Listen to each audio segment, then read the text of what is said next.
नमस्कार, जय हिंद दोस्तों। आज की इस वीडियो में हम पढ़ेंगे डीएनए का सचित्र वर्णन। डीएनए का सचित्र वर्णन बोर्ड परीक्षा के लिए एक बहुत ही ज़्यादा महत्वपूर्ण टॉपिक है और साथ ही साथ जो है ये चाहे क्लास 10th या क्लास 12th दोनों विद्यार्थियों के लिए महत्वपूर्ण है और उसके साथ साथ कॉम्पिटिटिव एग्ज़ाम दे रहे जो है हमारे नीट के विद्यार्थियों के लिए भी बहुत ज़्यादा महत्वपूर्ण टॉपिक है। आज मैं आपको यूपी बोर्ड और सीबीएसई बोर्ड दोनों के जो है बुक से महत्वपूर्ण टॉपिक डीएनए के बारे में बताऊंगा। वो भी सचित्र वर्णन आज हम पढ़ेंगे। डीएनए किस प्रकार से हम परीक्षा में बनाएं कि फुल मार्क्स हमारा आ जाए। ठीक है ना दोस्त? तो चलिए आज की वीडियो को शुरू करते हैं। सबसे पहले हमें ये जानना है कि डीएनए का पूरा नाम क्या है। ठीक है दोस्त, क्योंकि डीएनए है क्या और पूरा नाम क्या है। सबसे पहले हम डीएनए का पूरा नाम लिखेंगे, डीएनए। ठीक है, डीएनए का पूरा नाम होता है डीऑक्सी, क्या होता है? डीऑक्सी राइबो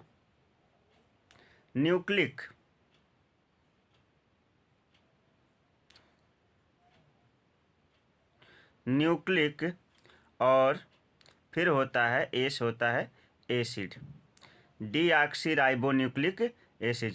जिन दोस्तों को इंग्लिश पढ़ने में परेशानी हो रही है उनके लिए मैं हिंदी में भी लिख देता हूँ, डीऑक्सी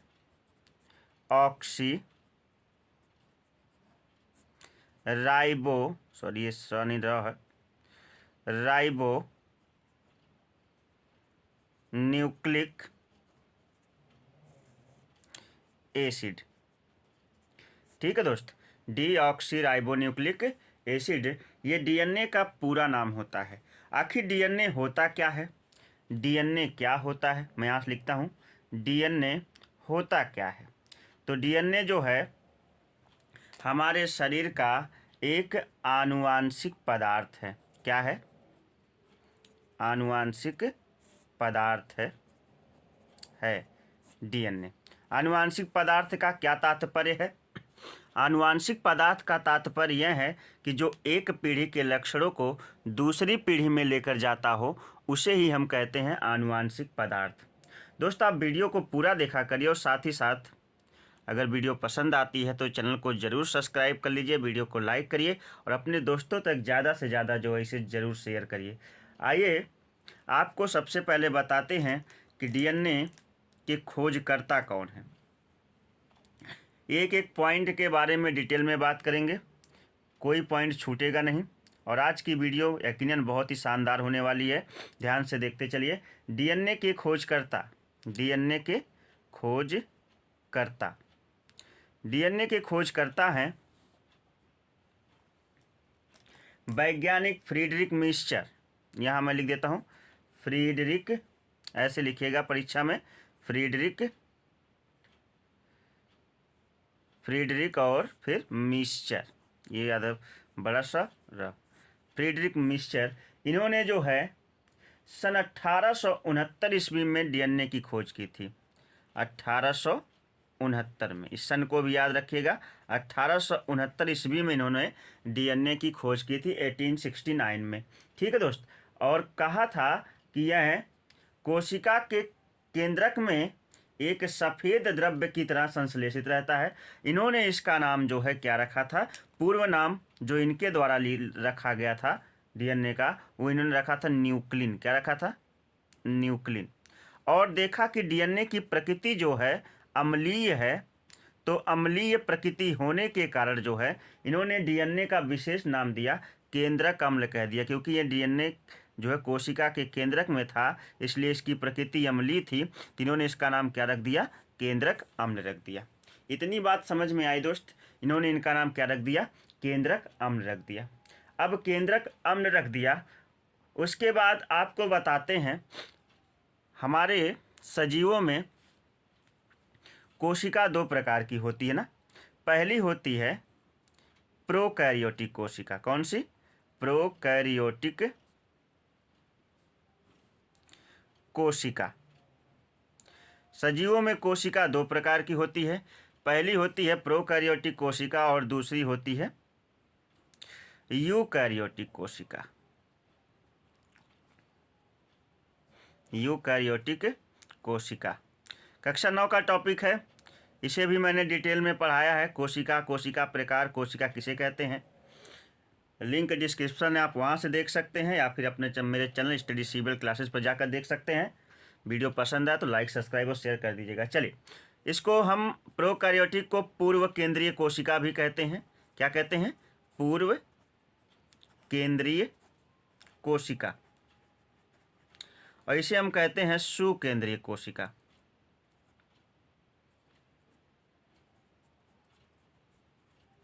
ठीक है दोस्त, पूर्व केंद्रीय कोशिका, सुकेंद्रीय कोशिका, इन दोनों के हिंदी नाम है। अब अगर देखा जाए तो जो प्रोकैरियोटिक कोशिका, इसे पूर्व केंद्रीय कोशिका कहते हैं, इसके कोशिका द्रव्य में डीएनए होता है। कहाँ होता है?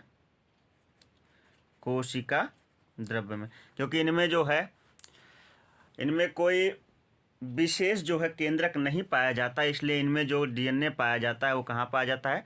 कोशिका के कोशिका द्रव्य में। और यूकैरियोटिक कोशिका में जो है, यूकैरियोटिक कोशिका में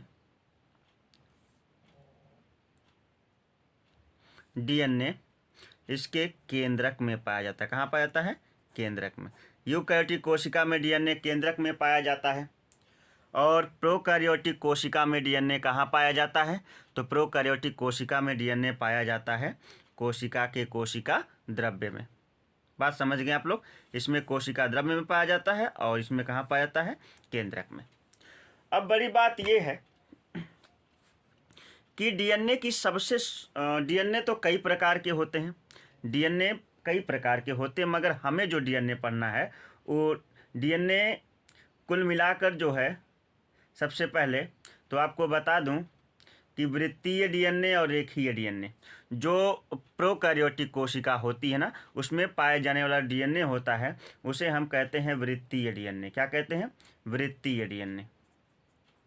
वृत्तीय डीएनए, इसे हम अविकसित प्रकार का डीएनए भी बोलते हैं। और जो यूकैरियोटिक कोशिका होती है उसमें होती है रेखीय डीएनए। क्या होता है?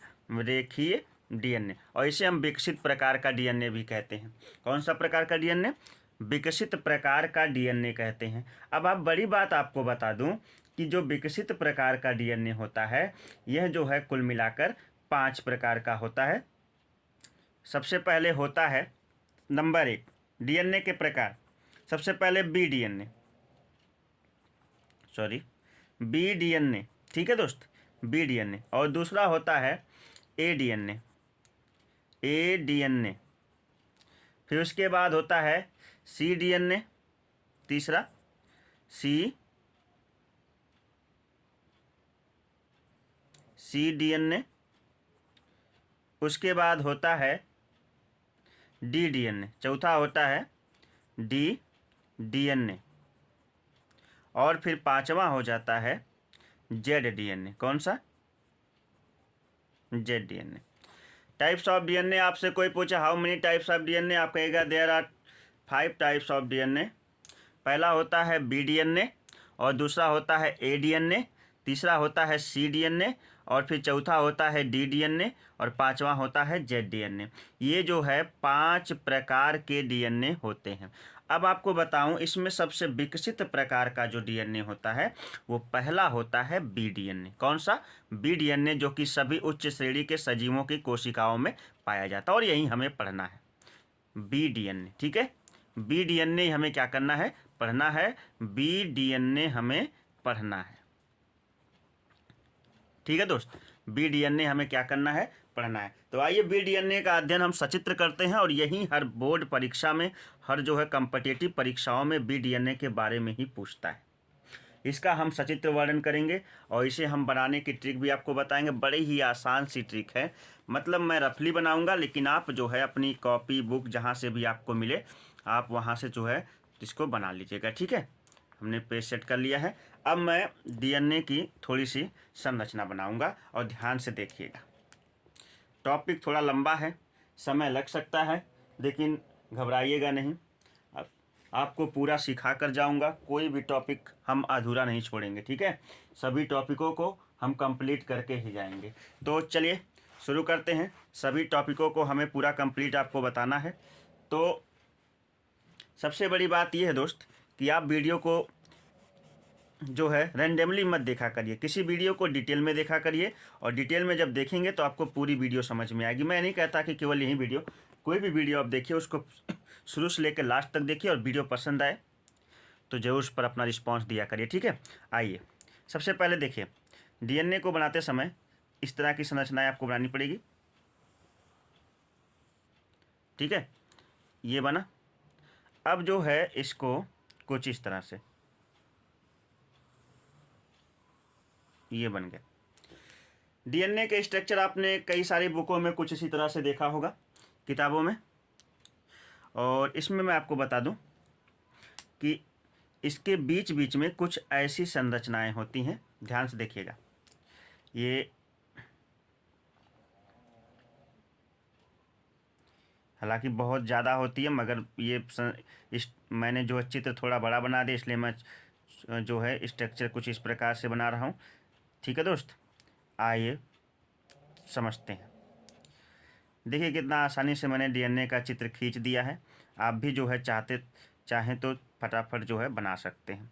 मैंने केवल इसको आपको समझाने के दृष्टिकोण से ही जो है बहुत ही आसान तरीके का चित्र बना दिया है।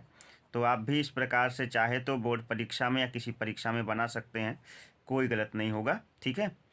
इस बात को चलिए, ये हो गया हमारा डीएनए का स्ट्रक्चर, जो कि एक रफली स्ट्रक्चर है और बहुत ही आसान तरीके से और बहुत ही कम समय में बहुत शानदार स्ट्रक्चर, ठीक है।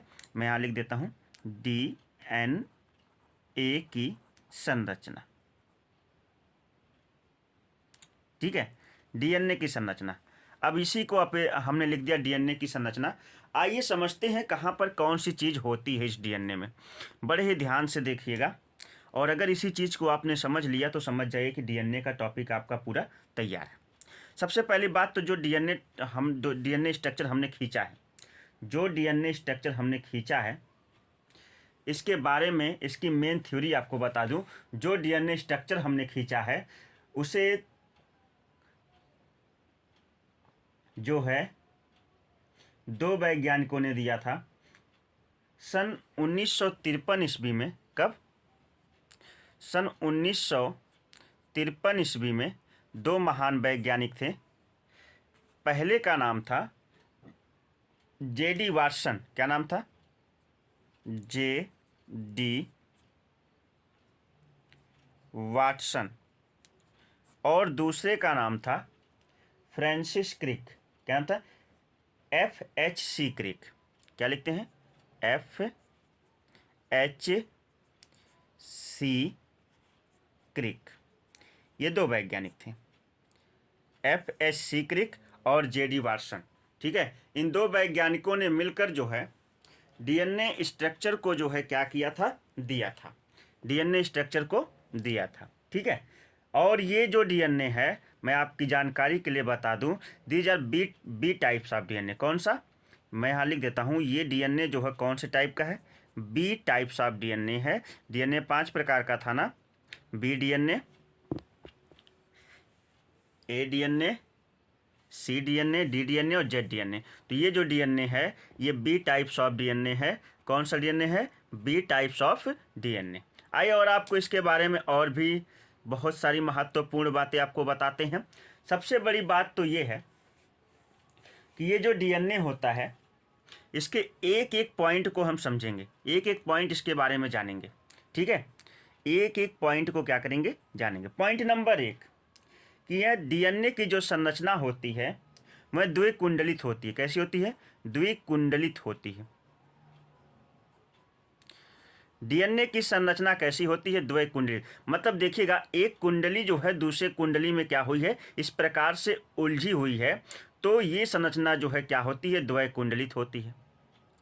ये बात आपको क्लियर हुई? देखिए जैसे रस्सी एकदम उलझ जाती है, एक रस्सी ये है और दूसरी रस्सी ये है, इस प्रकार से संरचना क्या है? एक दूसरे में उलझी हुई है, इसलिए इसकी संरचना कैसी हो जाती है? द्विकुंडलित हो जाती है। और आपको बताऊं कि इस डीएनए की खोज के लिए, इसी डीएनए की खोज के लिए सन 1962 ईस्वी में लिख देता हूँ, 1962 ईस्वी में वैज्ञानिक जेम्स वाटसन और फ्रांसिस क्रिक को जो है नोबेल पुरस्कार दिया गया था। क्या गया था? नोबेल पुरस्कार दिया गया था। ठीक है दोस्त, नोबेल पुरस्कार दिया गया था इसी डीएनए की खोज हेतु। अब आगे बढ़े। डीएनए की संरचना में हमें क्या क्या जानना है? सबसे पहली बात तो इसकी संरचना कैसी होती है? द्वैकुंडलित होती है। कैसी होती है? पहली बात आपने जान ली कि संरचना कैसी होती है, द्वैकुंडलित। और दूसरी चीज़ हम बात आपको कर रहे हैं कि इसमें जो है इसकी जो बाहरी दीवारें हैं ये बाहरी दीवारें बनी होती हैं किसकी? शुगर फॉस्फेट की। किसकी बनी होती हैं? शुगर फॉस्फेट की। ठीक है, तो नंबर 2 पॉइंट पर आप लिखेंगे इसकी जो बाहरी दीवारें हैं वो बनती हैं किसकी? शुगर फॉस्फेट की।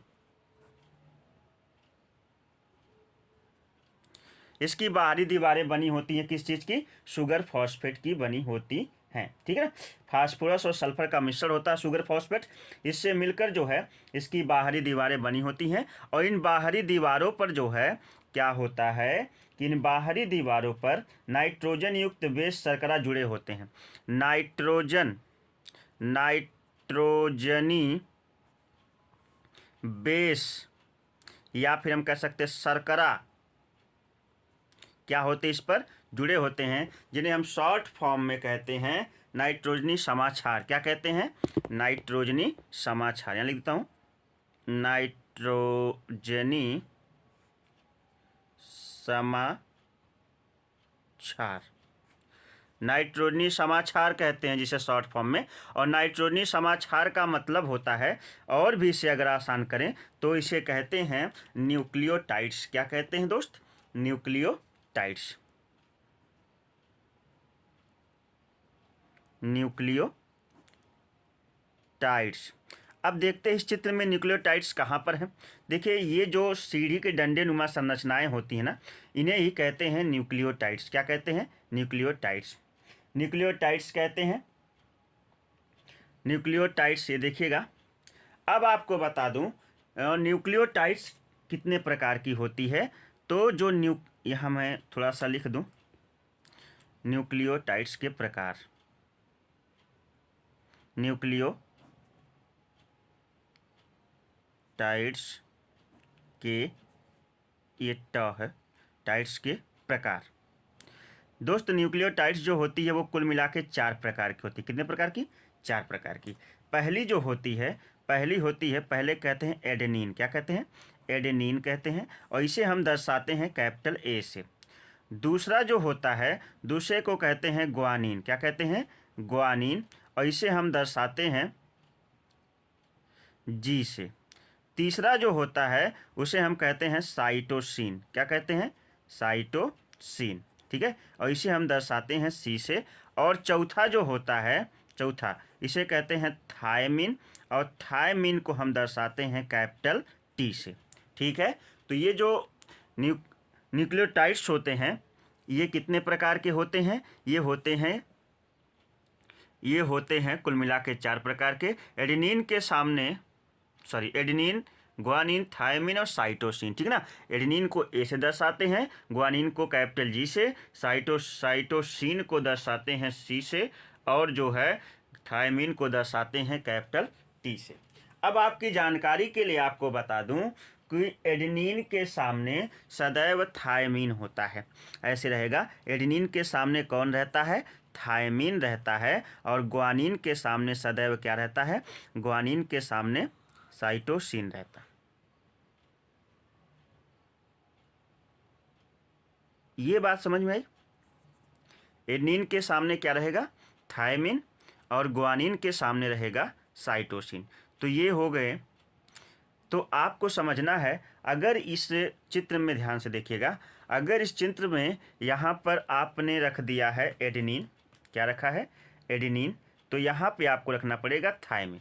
ठीक है, अगर यहाँ ग्वानिन है तो यहाँ रहेगा साइटोसिन। अगर यहाँ एडेनिन है तो यहाँ रहेगा थायमिन। अगर यहाँ ग्वानिन आ गया तो यहाँ रहेगा साइटोसिन। अगर यहाँ ग्वानिन है तो जाहिर सी बात है साइटोसिन। एडेनिन है तो यहाँ पर हो जाएगा थायमिन। थायमिन है एडेनिन है तो थायमिन और ग्वानिन है तो साइटोसिन, एडेनिन है तो थायमिन और ग्वानिन है तो साइटोसिन, ग्वानिन है तो साइटोसिन और एडेनिन है तो थायमिन, एडेनिन है तो थायमिन और ग्वानिन है तो क्या हो जाएगा साइटोसिन, एडेनिन है तो थायमिन और ग्वानिन होगा तो या ग्वानिन होगा तो जो साइटोसिन। ठीक है, अगर यहाँ पे साइटोसिन है तो यहाँ पे ग्वानिन हो जाएगा दोस्त, और यहाँ एडेनिन है तो यहाँ थायमिन हो जाएगा, और अगर यहाँ पर ग्वानिन है तो यहाँ पे क्या हो जाएगा साइटोसिन, और एडेनिन है तो यहाँ पर जाएगा क्या थायमिन।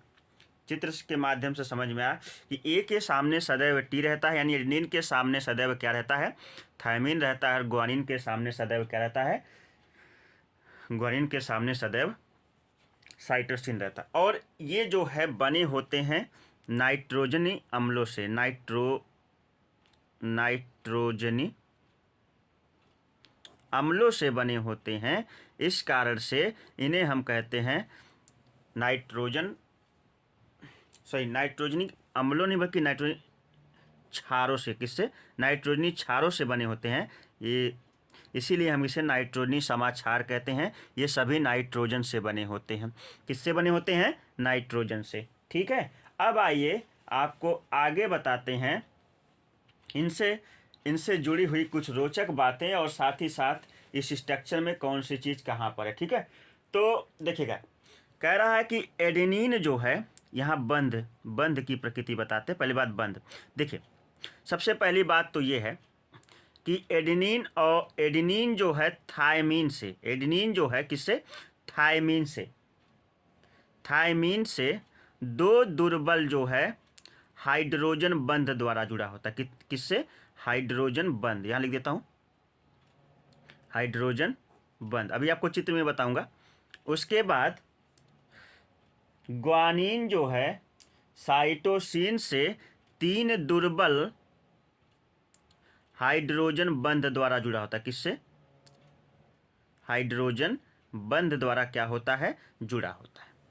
अब आपको बता दूं, आप दो बोलिए या दो जोड़ी बोलिए, आप तीन बोलिए या तीन जोड़ी बोलिए, एडेनिन जो है थायमिन से दुर्बल हाइड्रोजन बंध द्वारा जुड़ा होता है। वो भी कितना? दुर्बल हाइड्रोजन बंध, या दो जोड़ी दुर्बल हाइड्रोजन बंध भी आप बोल सकते हो, गलत नहीं होगा। ग्वानिन साइटोसिन से तीन दुर्बल हाइड्रोजन बंध द्वारा जुड़ा होता है, या तीन जोड़ी जो है दुर्बल हाइड्रोजन बंध द्वारा जुड़ा होता है। यानी कहने का तात्पर्य है, ये देखिएगा ग्वानिन है, ये साइटोसिन है, तो यहाँ आप ऐसे तीन ठो लाइनिंग करेंगे, और देखिएगा यहाँ एडेनिन है, यहाँ एडेनिन और यहाँ थायमिन है, यहाँ आप दो लाइनिंग करेंगे। जो दो लाइनिंग है ये होती है दुर्बल हाइड्रोजन बंध होती है। क्या होती है?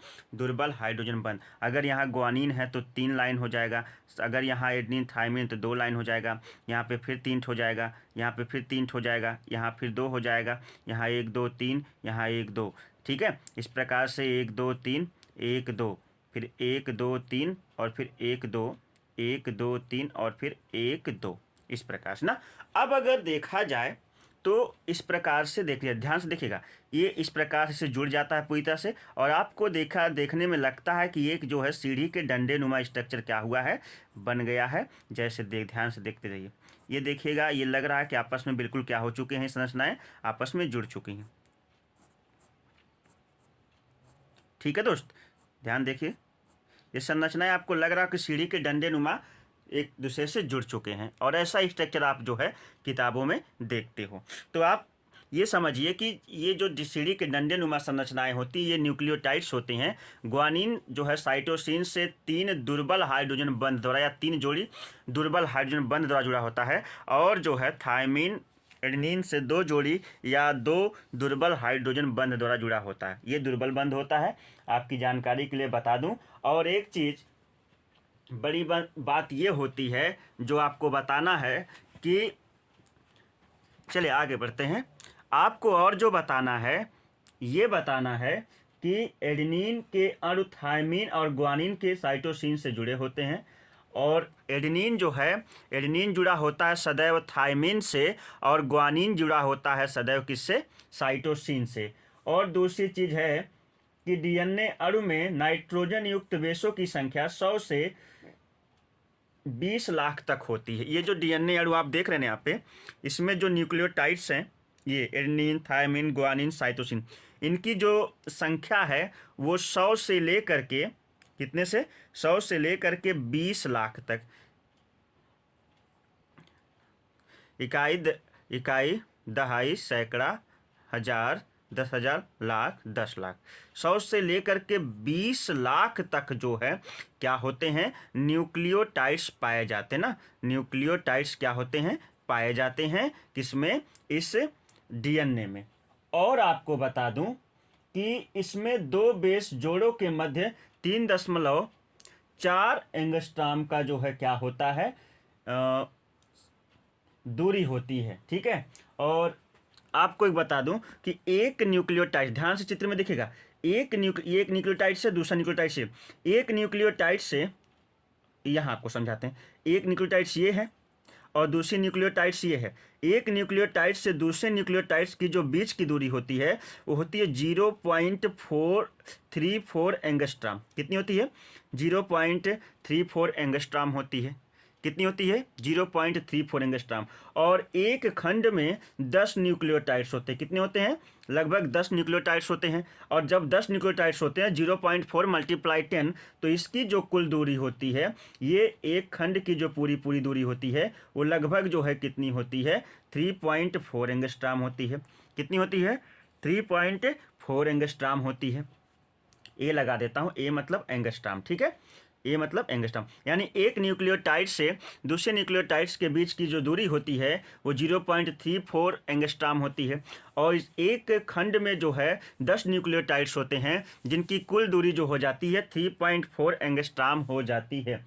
कितनी हो जाती है, 3.4 एंगस्ट्रॉम। और एक कर्व, एक घुमाव की पूरी जो दूरी हो जाती है, यानी कहने का तात्पर्य है कि एक डीएनए की जो संपूर्ण जो है दूरी, इस तरह से देखिएगा ऐसे करके ऐसे, वो कितनी हो जाती है, मल्टीप्लाई 10 बराबर 34 एंगस्ट्रॉम हो जाती है। कितनी हो जाती है, 34 एंगस्ट्रॉम हो जाती है। एंड डीएनए की संपूर्ण लंबाई जो है लगभग 34 एंगस्ट्रॉम्स होती है। और इसमें जो है एक न्यूक्लियोटाइड से दूसरे न्यूक्लियोटाइड्स के बीच की जो दूरी होती है वो 0.34 एंगस्ट्रॉम्स की होती है। और जो है एक खंड में जो है लगभग 10 न्यूक्लियोटाइड्स होते हैं जिनकी कुल दूरी 3.4 एंगस्ट्रॉम होती है। और संपूर्ण डीएनए की जो लंबाई होती है वो 34 एंगस्ट्रॉम होती है।